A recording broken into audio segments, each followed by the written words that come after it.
Hi guys. Hi. Hi hi. Hello. ரொம்ப நாள் ஆச்சு, 2-3 நாள் ஆயிடுச்சுன்னு நினைக்கிறேன். ரொம்ப நாள் இல்லை, 2-3 நாள் ஆயிடுச்சு எல்லாரும் டீமுக்கு வந்து. ஸோ சரியான டைம் கிடைக்காதனால. ஸோ நம்ம வந்து லாஸ்ட் வீடியோவில் பார்த்தா ஒரு பெஸ்ட் மூவிஸ் எப்படி இருந்துச்சு நம்மளுடைய எக்ஸ்பெக்டேஷன்ட்டு. கொஞ்சம் பரவாயில்ல, அது நல்லா ரீச் ஆச்சு. ஏன்னா நம்ம எக்ஸ்பெக்ட் பண்ணுறது எப்படி இருக்குதுன்றது மாதிரி நிறைய பேர் அதை பார்த்தாங்க. ஸோ நம்ம பெஸ்ட் மூவிஸ் ஒரு பக்கம் விட்டுட்டு இந்த வருஷம் நிறைய வந்து ஒரு நல்ல மூவிஸ் தான். பட் வந்து அது அண்டர் ரேட்டடாகவே போயிடுச்சு. ஏன்னா அது வந்து பெருசாக ரீச் ஆகலை. பட் கண்டென்ட் வைஸ் பார்க்கும்போதும் அவங்க ஃபோட்டோ எஃபோர்ட் வைஸ் பார்க்கும்போதும் ஒரு ஒரு நல்ல சினிமாவை மிஸ் பண்ணிட்டோம் அப்படின்னு ஒரு கொஞ்ச நேரம் ஸ்பெண்ட் பண்ணி அதை பொறுமையா பார்த்தாலே ஒரு நல்ல மூவியா இருந்திருக்கும். அந்த மாதிரி ஒரு அண்டர் ரேட்டடான ஒரு 3 மூவியை பத்தி நாம இன்னைக்கு பார்க்க போறோம் தமிழ்ல. ஸோ அதை பத்தி நம்ம டீப்பா டிஸ்கஸ் பண்ணலாம். அந்த 3 மூவி வேற எதுவும் இல்லை, தங்கலான், அதுக்கப்புறம் பிளாக், அதுக்கப்புறம் அந்தகன். இந்த 3 மூவி வந்து போன வருஷம் வந்ததுல ஒரு சிறப்பான மூவின்னே சொல்லலாம். ஏன்னா இப்ப நீங்க ஒரு தங்கலான்ல ஒரு நல்ல எஃபர்ட் போட்டு எடுத்திருப்பாங்க. அந்த ஒரு 50 வருஷம், ஒரு 60 வருஷம், இல்ல ஒரு 100 வருஷத்துக்கு முன்னாடி காட்டுறதெல்லாம் அவ்வளவு சாதாரணமான விஷயம் இல்லை. ஸோ அந்த அளவுக்கு நல்லா காட்டிருப்பாங்க. அதே மாதிரி அந்தகன் வந்து ஒரு இந்தியில நல்ல பிளாக் பஸ்டரான மூவி. ஸோ அதையும் கொஞ்சம் தமிழ்ல ரீமேக் பண்ணும்போது கொஞ்சம் எக்ஸ்பெக்டேஷன் இருந்துச்சு. பிளாக் வந்து ஒரு சயின்ஸ் ஃபிக்ஷன் வந்து ஒரு த்ரில்லர் மூவி. ஸோ அப்படி பார்க்கும்போது அது கூட ஒரு நல்ல ரீச் ஆக வேண்டிய படம். பட் அன்பார்ச்சுனேட்லி அவ்வளோ எக்ஸ்பெக்ட் பண்ண மாதிரி அது போல, அதுதான் உண்மை. ஸோ நம்ம இப்போ ஒவ்வொருத்தரா அந்த 3 படத்தையும் பத்தி கொஞ்சம் எக்ஸ்பிளைன் பண்ணலாம். ஸோ முதல்ல நாம தங்கலான் பத்தி பேசலாம். ஸோ நீங்களே எம்ஜிஏ ஃபர்ஸ்ட் ஸ்டார்ட் பண்ணுங்க. தங்கலான் உங்களுக்கு பிடிச்சிச்சா, இல்ல நீங்க பிடிச்சாலே அது உங்க எக்ஸ்பெக்டேஷனை பில் பண்ணிச்சா, அது ஏன் போல சரியா அப்படின்னு நீங்க நினைக்கிறீங்க? அது தங்கலான் படம் பார்த்தீங்கன்னா எனக்கு பயங்கர எக்ஸ்பெக்டேஷன் இருந்துச்சு. ஏன்னா அது முன்னாடி இந்த பிஎன்டி பிக்கும் சரி, ரஞ்சித் இன்டர்வியூ விடும்போதும் விக்ரம் கூட இன்டர்வியூ சொல்லியிருக்காரு, நான் இது மற்ற படத்துக்கு போட்ட எஃபெக்ட்ல வெறும் 3% தான் இருந்துச்சு, இதுக்கு வந்து 97% வேற மாதிரி எஃபெக்ட் போட்டோம் அப்படின்னு. பட் படத்துல பார்த்தா அவர் எஃபர்ட் வந்து 100% கொடுத்துருக்கான்னு தோணுது. ஸ்டோரி வைஸ் பார்த்தீங்கன்னா அவ்வளவு ஒன்றும் ஸ்ட்ராங்கான ஸ்கிரீன் பிளேவோ இல்ல ஒரு விக்ரம் தாண்டி மற்ற கதாபாத்திரமோ அவ்வளவு ஸ்ட்ராங்கா எழுதப்படலன்றதுதான் உண்மை. ரஞ்சித்தோட மற்ற படத்தெல்லாம் கம்பேர் பண்ணும்போது ஒரு சார்பட்ட பரம்பரை, மெட்ராஸ் படமெல்லாம் எடுத்தீங்கன்னா எல்லாருக்கும் ஈக்குவலான ஹீரோ மட்டுமே சுத்தி இல்லாம மற்ற எல்லாருக்கும் பாத்தீங்கன்னா பயங்கர ஒரு ஸ்கோப் கொடுத்துருப்பாங்க. பட் இந்த தங்கலான் படத்துல பாத்தீங்கன்னா ஒன்லி ஹீரோவுக்கு மட்டுமான ஸ்பேஸ் மட்டும் தான் அதிகமா இருந்துச்சு.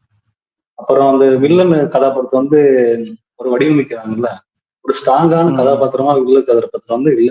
மாளிகை பர்ஃபார்மன்ஸ் வந்து பயங்கரமா பண்ணியிருந்தாலும் லாஸ்ட் வரை யாரு இந்த ஃபாரின் கார் வில்லரா இல்ல மாளிகை வில்லனான்ற ஒரு டவுட் வந்து லாஸ்ட் வரை எடுத்துட்டு போனது பெரிய சொதப்பலா இருந்துச்சுன்னு எனக்கு தோணுச்சு. தங்கலான் மூவி நானும் பார்த்தேன். என்னன்னா ட்ரெய்லரை பார்த்துட்டு பயங்கர எக்ஸ்பெக்டேஷன், இது கண்டிப்பா வந்து ஒரு அவார்டு வின்னிங் மூவி தான் அப்படின்ற மாதிரி தான் தோணுச்சு. நம்ம வந்து விக்ரம் வந்து அவரு அன்னியனுக்கு அப்புறம் வந்து ஒரு ஒரு டிஃப்ரெண்டான ஒரு கேரக்டர்ல நடிக்கிறாரு அப்படின்ற போது ஒரு எக்ஸ்பெக்டேஷன் இருந்துச்சு. ஆனா அந்த எக்ஸ்பெக்டேஷன் வந்து ஃபுல்ஃபில் ஆகலன்னு தான் சொல்ல முடியும். ஒரு ஒரு என்ன சொல்றது, அது ஒரு விக்ரம நோக்கி அந்த கதை ஃபுல்லா நகர்றதுனால வந்து அந்த விக்ரமுக்கு மட்டும் ஒரு அதான் எம்ஜி சொன்ன மாதிரி அந்த அந்த ஸ்டோரி ஃபுல்லா விக்ரமுக்கே அதிக இம்பார்ட்டன்ஸ் கொடுத்த மாதிரி இருக்கு. ஸோ அதோடு இல்லாம இந்த சார்பட்டா பரம்பரை, மெட்ராஸ் இதுல எல்லாம் வந்து ஸ்கிரீன் பிளே வச்சு தாக்கியிருப்பாரு யாரு, ரஞ்சித். ஆனா இந்த படத்துல அவ்வளோ ஒன்றும் கதை வந்து நகர்ற மாதிரி தெரியல. ஸோ இதனாலதான் வந்து இந்த படம் வந்து இவ்வளோ எக்ஸ்பெக்டேஷனோட வந்து ஓடலன்னு நான் நினைக்கிறேன். ஏகே நீங்க என்ன சொல்லுவீங்க தங்கலான் பத்தி? இல்ல அது அவங்க பிடிக்கலன்ற மாதிரி சொன்னாங்க. எனக்கு படம் பிடிச்சிருந்துச்சு. பட் ஸ்டோரி வைஸ் ஓகே தான். ஆனா ரொம்ப எஃபெக்ட் பட்டிருந்தாரு விக்ரம், அது நல்லா இருந்துச்சு. அந்த படம் பிடிக்கலன்னு சொல்லலாமா, எதிர்பார்த்த எக்ஸ்பெக்டேஷன் சரியா போலன்றதுக்கு ரீசன் சொல்றாங்க. இல்ல சரியா இல்ல, எனக்கு ஓவராலா ஓரளவுக்கு ஓகேன்ற மாதிரி தான் தோணுச்சு. பட் ஆனா ரொம்ப ஓகேவா இல்லன்னு கேட்கல, ஏன் நல்லா ஓடல அப்படின்னு கேக்குறாங்க. ஏன்னா அத எப்படி சொல்றேன்னா அது வந்து ஒரு பயங்கரமா எக்ஸ்பெக்ட் பண்ண ஒரு படம். ஏன்னா அந்த ட்ரெய்லர் தான் எக்ஸ்பெக்டேஷன் ஓவர் பண்ணிட்டாங்க. அந்த ட்ரைலரும் சரி, ஃபர்ஸ்ட் லுக்கும் சரி, அந்த நின்று இருக்கிற போஸ் அதெல்லாம் பார்த்தீங்கன்னா நம்ம ஹாலிவுட் ரேஞ்சுக்கு அப்கலிப்ட் ரேஞ்சுக்கு இருந்துச்சு. பட் ஆனா இங்க மூவி பார்க்கும்போது ரொம்ப கஷ்டமா இருக்கிற மாதிரி இருந்துச்சு. அதனால ஒரு பிடிக்கலன்னு நினைக்கிறேன். எனக்கு ஒரு பர்சனலா ஒரு இந்த ஃபர்ஸ்ட் சீன் காட்டினாங்க. இந்த மாதிரி தமிழ் அவங்க பேசுறாங்க, அந்த ஒரு பார்வதி நாயர் விக்ரம்லாம் பேசுறாங்க தமிழ்ல. அதுவே எனக்கு சுத்தமா புரியாம இருந்துச்சு, வசனமே எனக்கு புரியல. அந்த மாதிரி ஒரு தமிழ் வந்து நம்ம ஒரு பெரிய டிராபக்கா இருந்துச்சு எனக்கு தியேட்டர்ல. ஒரு மாதிரி திருத்து பேசிட்டு அதுவே நம்ம அவரு விக்ரம் படத்தையே ஐபடத்துல ஒரு பார்த்தா சமூகத்தை அந்த சென்னை ஸ்லாங் வந்து கொஞ்சம் நல்லா இருக்கிற மாதிரி இருந்துச்சு அது. பட் ஆனா இதுல பார்க்கும்போது ஒரு மாதிரியா என்னடா இது அப்படிங்கிற மாதிரி தான் ஃபீல் ஆச்சு. கரெக்ட் தான், நீங்க சொன்ன எல்லா பாயிண்ட்டுமே ஒத்துக்கலாம். எப்படின்னா ஒரு நல்ல படத்தை எடுத்துட்டாங்க, ஒரு நல்ல பட்ஜெட் போட்டாச்சு, ஒரு நல்ல எஃபர்ட் போட்டாச்சு, ஒரு நல்ல ஆக்டிங்கை பார்த்துட்டோம். 3 விஷயம் சொன்னீங்க. ஒன்று வந்து ஒன்லி ஃபோக்கஸ் ஆன் விக்ரம் மட்டும் இருந்துச்சுன்னு அது ஒத்துக்கிட்டே ஆகணும். ஏன்னா வழக்கமா நீங்க இவர் ரஞ்சித்தோட படத்தை பார்த்தீங்கன்னு வச்சுங்களேன், மெட்ராஸா இருக்கட்டும், அந்த மெட்ராஸ்ல ஒரு அன்பு கேரக்டரா இருக்கட்டும், அதே மாதிரி சார்பட்டா பரப்பல டான்சிங் ரோஸ், அப்புறம் அந்த எல்லாருமே அந்த அந்த பசுபதி கேரக்டரா இருக்கட்டும், எல்லாமே வந்து மோஸ்ட் இம்பார்ட்டன்ட் கேரக்டர்ஸா இருக்கும் அந்த படத்துல. விக்ரம் அதுல ஆர்யா ஒரு ரோல் பண்ணிருப்பாரு. பட் இந்த படத்தை பொறுத்த வரைக்கும் விக்ரமுக்கு எல்லா கேரக்டர் கொடுத்த மாதிரி ஆயிடுச்சு. சோ அது ஒரு டிசப்பாயின்மெண்ட். 3வது வந்து தமிழ். ஆனா அது உண்மையான தமிழ் அப்படிதான் இருக்கும். பட் இன்னைக்கு இருக்கிற சுச்சுவேஷன்ல எல்லாருமே அதை அண்டர்ஸ்டாண்ட் பண்ண முடியல, அதுவும் ஒத்துக்கிட்டு தான் ஆகணும். அது இழுத்து இழுத்து பேசுறதால வந்து ஒரு லிமிட்டுக்கு மேல நம்மளால அதை ரசிக்கிற அளவுக்கு வரல. ஸோ அது ஒரு கன்சர்ன் தான். ஸோ நீங்க சொன்ன எல்லா பாயிண்ட்டுமே கரெக்ட் தான். மோஸ்ட்லி வந்து நல்லா போயிருக்க வேண்டிய படம், அவ்வளோ எஃபோர்ட் வந்து வேற லெவலுக்கு கொண்டு போயிருக்க வேண்டிய படம் இப்படி அப்படியே ஒரு நம்ம எக்ஸ்பெக்ட் பண்ணாத மாதிரி கீழே விழுந்து வந்து ஒரு பெரிய டிசப்பாயின்மெண்ட் தான் சொன்னோம். ஸோ அடுத்த படம் வந்து இங்க பாத்தீங்கன்னா அந்தகன். அந்தகன் வந்து ஒரு இந்தியில ஒரு நல்ல சக்சஸ்ஃபுல்லான ஒரு படம். இந்தியில நம்ம ஆயுஷ்மான் குரான்லாம் பார்த்திருப்போம். ஸோ வேற லெவல்ல பர்ஃபார்ம் பண்ணியிருப்பாங்க. அதே மாதிரி தபுவா இருக்கட்டும், ராதிகா அப்தேவா இருக்கட்டும், அந்த கேரக்டர் வந்து பயங்கர என்னடா இது இப்படி கூட ஒரு சின்ன ஸ்டோரி எடுத்துட்டு இப்படி கூட ஒரு படத்தை ஓட்ட முடியுமான்ற அளவுக்கு பயங்கரமா இருக்கும். ஸோ அந்த மாதிரி ஒரு படத்தை தமிழ்ல ரீமேக் பண்ணும்போது பிரசாந்த் வந்து ரொம்ப நாள் படம் இல்லாம வரும்போது ஒரு நல்ல எக்ஸ்பெக்டேஷன் இருந்துச்சு. பட் அது கூட வந்து சரியா போல. ஆனா நல்ல படம், ஆனா சரியா போல. ஸோ அதை பத்தி நீங்க நினைக்கிறீங்க? ஃபர்ஸ்ட் எம்ஜில இருந்தே ஸ்டார்ட் பண்ணுங்க. நான் அந்தகன் படம் ஹிந்தி வெர்ஷன் ஆல்ரெடி பார்த்தேன். நான் இந்த ஃபர்ஸ்ட் டைம் எனக்கு ஏற்பட்ட எஃபெக்ட் இந்த தமிழ் ரீமேக்னு சொன்னும் போது பயங்கர குஷி ஆயிடுச்சு. ஏன்னா நம்ம ஆடியன்ஸ் படத்தெல்லாம் பார்க்கணும்னு சொல்ற ஒரு ஆர்வம் எனக்கு பயங்கரமா இருந்துச்சு. இந்த படம் ரிலீஸ் ஆனது வந்து பாத்தீங்கன்னா 2018.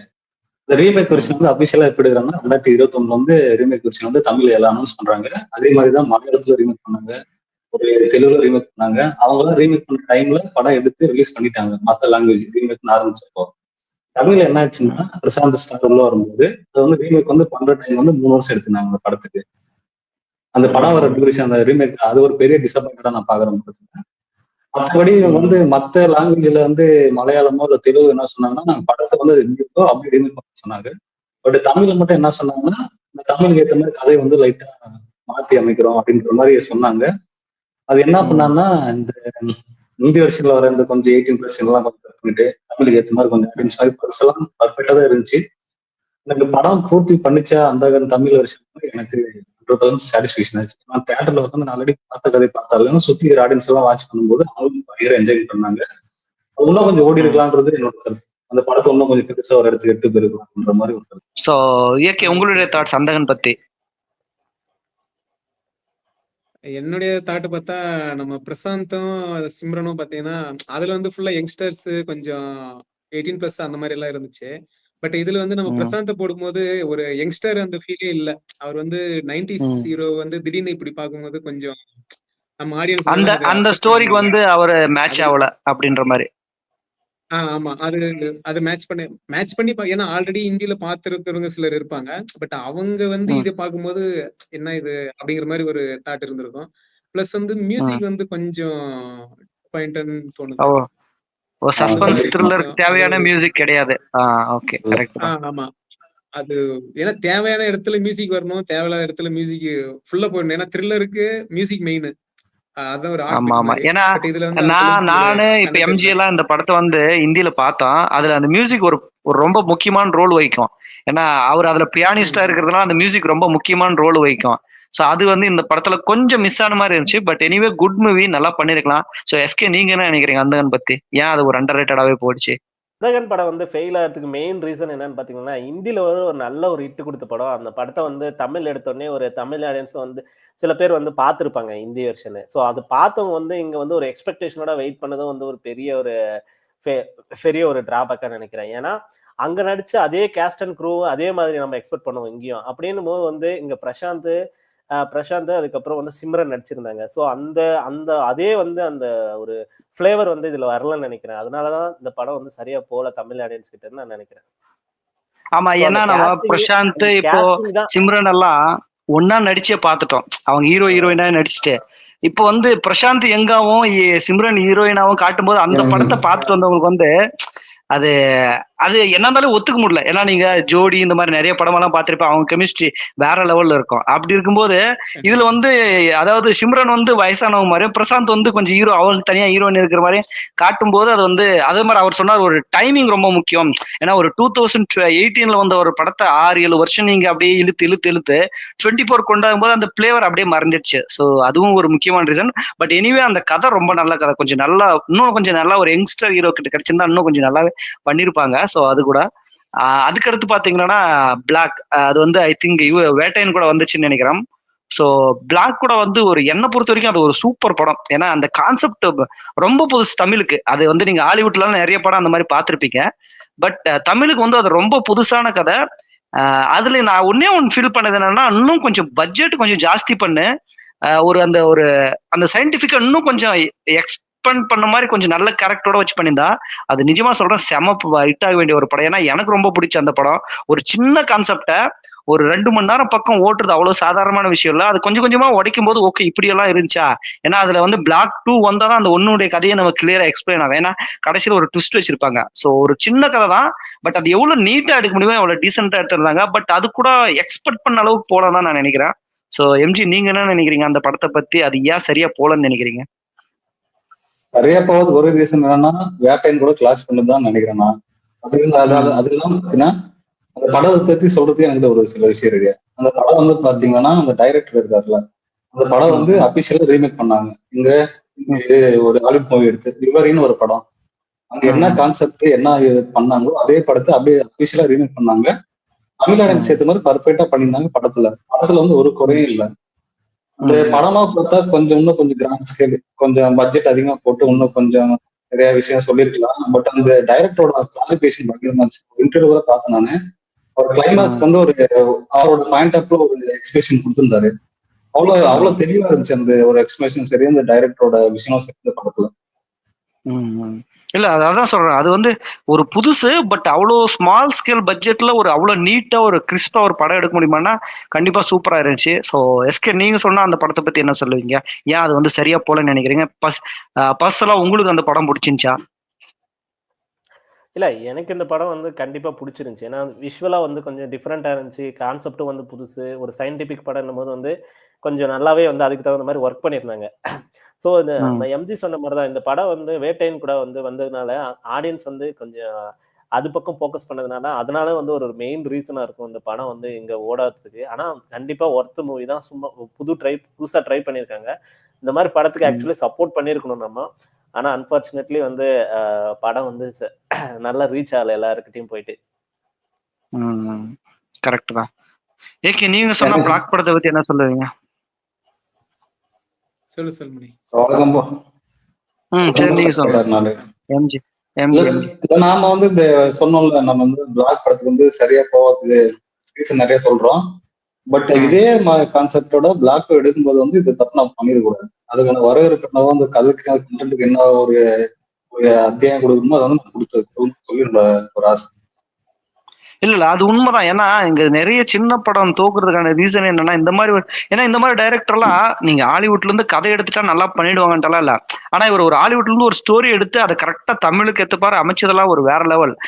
என்னன்னா அது வந்து ரொம்ப எப்படி சொல்றது லோ குவாலிட்டி படம் மாதிரி இருந்துச்சு. அந்த உள்ளவே என்னன்னா அவங்க 2 பேர் கான்வர்சேஷன் மட்டுமே இருக்கும். அதை கொஞ்சம் கிராண்டா பண்ணிருந்தாங்கன்னா ஒரு செம படம்னே சொல்லியிருக்கலாம். ஒரு கான்செப்ட் சூப்பரா இருந்துச்சு. ஒருவேளை அந்த 1க்கு ஓரளவு நல்ல வரவேற்பு கிடைச்சு. பட் இருந்தாலே அண்டர் ரேட்டடா தான் போச்சு. ஸோ 2 எடுக்கும்போது கொஞ்சம் ஒரு பட்ஜெட் பெருசாவோ இல்ல ஒரு ஸ்கேல் பெருசாவோ இன்னும் கொஞ்சம் காஸ்டிங் இன்னும் கொஞ்சம் பெருசு பண்ணி ஒரு நல்ல ஒரு ஆக்ட்ரஸ் கொடுத்து நடிச்சா கண்டிப்பா ஒரு சூப்பர் ஹிட் படம் ஆகிறதுக்கு நிறைய சான்ஸ் இருக்கு. ஸோ இந்த வருஷம் நம்ம சொன்ன மாதிரி 2024ல இன்னும் நிறைய படம் இருக்கு. நம்ம பார்ட் 2ல இன்னும் நிறைய படத்தை பத்தி பார்க்க போறோம். பட் ஒரு பர்சனலா வந்து இந்த 3 படமும் எனக்கு தெரிஞ்சு ஒரு நல்ல எக்ஸ்பெக்டேஷன்ல இருந்து ஓரளவு போச்சு. பட் ஆனா அந்த எக்ஸ்பெக்டேஷன் மீட் பண்ற அளவுக்கு ஹிட் ஆகலாம்னு நினைக்கிறேன். ஏன்னா நம்ம ஆஸ் யூசுவல் சொன்ன மாதிரிதான் தங்கலானா இருக்கட்டும் அந்தகனா இருக்கட்டும் பிளாக்கா இருக்கட்டும் ஒரு நல்ல ஆர்டிஸ்ட் மீன்ஸ் ஒரு இப்போ தங்கலானை பொறுத்த வரைக்கும் அந்த லாங்குவேஜ் அதே மாதிரி அந்த எஃபர்ட் போட்டது ஒன்லி விக்ரமுக்கு மட்டும் இருந்தது மாதிரி தான் அந்த படம் பிளாப் ஆச்சு. பிளாக்கை பொறுத்த வரைக்கும் ஒரு நல்ல பட்ஜெட் கிடைக்கல. அதே மாதிரி காஸ்டிங் இன்னும் கொஞ்சம் நல்லா போட்டிருந்தா இன்னும் பயங்கரமா இருந்திருக்கும். அந்தகன் வந்து பட்ஜெட்டும் ஓரளவு இருந்துச்சு, கதையும் ஓரளவு இருந்துச்சு. ஆனா வந்து காஸ்டிங் ரொம்ப இம்பார்ட்டன்ட் அந்த படத்துக்கு. ஸோ சின்ன சின்ன மிஸ்டேக்னால ஒரு நல்ல ஒரு ஒரு ஹிட் ஆக வேண்டிய படம், ஒரு பிளாக் பஸ்ட், ஒரு லப்பர் பந்து மாதிரியோ இல்ல ஒரு மஞ்சுமல் பாய்ஸ் மாதிரியோ அந்த மாதிரி வர வேண்டிய ஒரு படங்க வந்து அப்படியே ஒரு லோ ஸ்கேல்லே போச்சுன்னும் போது ஒரு டிசப்பாயின்மெண்ட் தான். ஃபியூச்சர்ல 2025ல இந்த மாதிரி நிறைய படம் வரணும். அது வந்து எப்படின்னா எப்பவுமே கமர்ஷியலாவே பார்த்தவங்களுக்கு இந்த மாதிரி ஒரு சில படமெல்லாம் கொஞ்சம் ஒரு புதுசா இருக்கும். அது இன்னும் ஹிட் ஆச்சுன்னா இந்த மாதிரி நிறைய படம் வரும் அப்படின்னு நினைக்கிறேன். ஸோ இந்த வீடியோ கொஞ்சம் இன்ட்ரெஸ்டிங்கா தான் இருந்துச்சு. ஸோ நம்ம அடுத்த வீடியோல பார்ட் 2ல இன்னும் ஏதாவது அண்டர் ரேட்டட் மூவிஸ் இருந்தா நீங்க சொல்லுங்க, அதை பத்தி நம்ம டிஸ்கஸ் பண்ணலாம். அடுத்த வீடியோல பார்க்கலாம். பாய். பாய். Bye by.